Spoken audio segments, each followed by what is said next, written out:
tumepeleka goods kutoka Mombasa mpaka Mwanza kupitia MV Uhuru, ile meli tuko nayo kwa Lake Victoria. For the first time we have docked in Mwanza, Your Excellency, and so that means that our volume ya cargo itaweza kusonga mbele. Your Excellency, Nairobi master plan, Nairobi Railway City inafuatwa na Eldoret Railway City, na tutatoka hapo tutaenda Nakuru Railway City, tutaenda Mombasa Railway City. What we want to do, the old railway land, we want to regenerate and put housing plan to make sure that tuko na mambo ya housing, tuko na mambo ya development, to make sure that this country is going to be able to move forward, Your Excellency. I agree with the leaders who have said here, as we construct, we have told the contractors who are here, we must as much as possible make sure that we open doors for some manual work to help our young people who are jobless to get a job, so that during the construction period in this 1 year, we will be able to employ a good number of Kenyans who are going to have this resource in their own pocket. Your Excellency, watu wengi kwa sababu tumenyamaza sana wanafikiria kazi haiendelei. Kazi inaendelea sana. Ukiona port ya Mombasa sasa, it's evacuating 35 million tons of cargo. From when we came in, about 30 million tons. Tumetoka 1.4 million TUs, we are now approaching 1.7 million TUs. The efficiency of the port and the efficiency of the railway under your leadership. In fact, Your Excellency, kuna watu wengi walikuwa na waziwazi siku ile ulitangaza ukasema si lazima utumie SGR. You can use the road, you can use other means to transport your goods. It was in our manifesto, and the first thing you did, you announced that we want to have freedom of transport. Even with that freedom of transport, the railway has transported far much more cargo, because now there is a good competition between the railway and the road. And so, Your Excellency, we are working. This ministry is working, and I want to thank all our supporters here, the PS and the staff who are working. I forgot to introduce Namata. I would like to request Namata board, because they are integral part of the transport system in the city.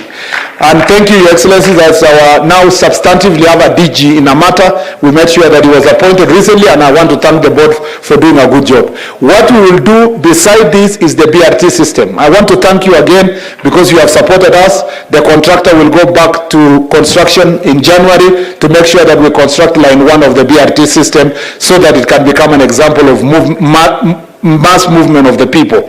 How transport is supporting bottom-up economic development. Ile tulihubiri, na Deputy President likes to say this, pesa mfukoni many a time. If we are going to reduce the transport, mtu anatumia 200 shillings here kutoka hapa kwenda town, na sasa through railway atatumia shilingi 100, ataweka, Your Excellency, shilingi 100 kwa mfuko. Na kwa mwezi, kama kila siku anasave 100 shilling, kwa mwezi atasave 3,000 shillings. 3,000 shillings is a lot of money that can be able to help and support a family. Your Excellency, pia bottom up tuna support, kwa sababu tunahakikisha pia we are going to deal with the question of employment. Watu wetu wengi kutoka Ngong hapa wanakanyaga mguu mpaka town kuhakikisha wamepata kazi, wenye wanafanya kazi Karen na town. Sasa they will not need to walk, they will be able to be transported. So our people will move from walking to a proper mass transport. And I want to say that the transport system is going to support us in that regard. I don't want to say more than that. The road issues, I don't want to see my friend George. George used to be my neighbor.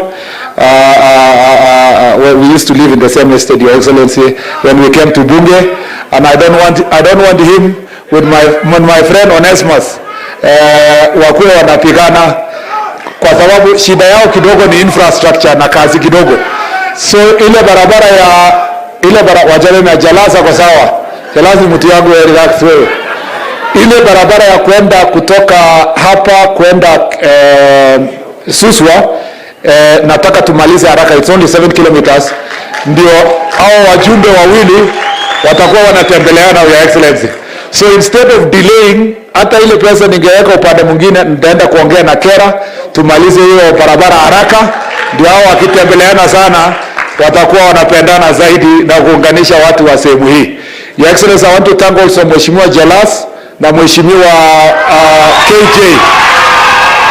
Both of them are beneficiary of this program.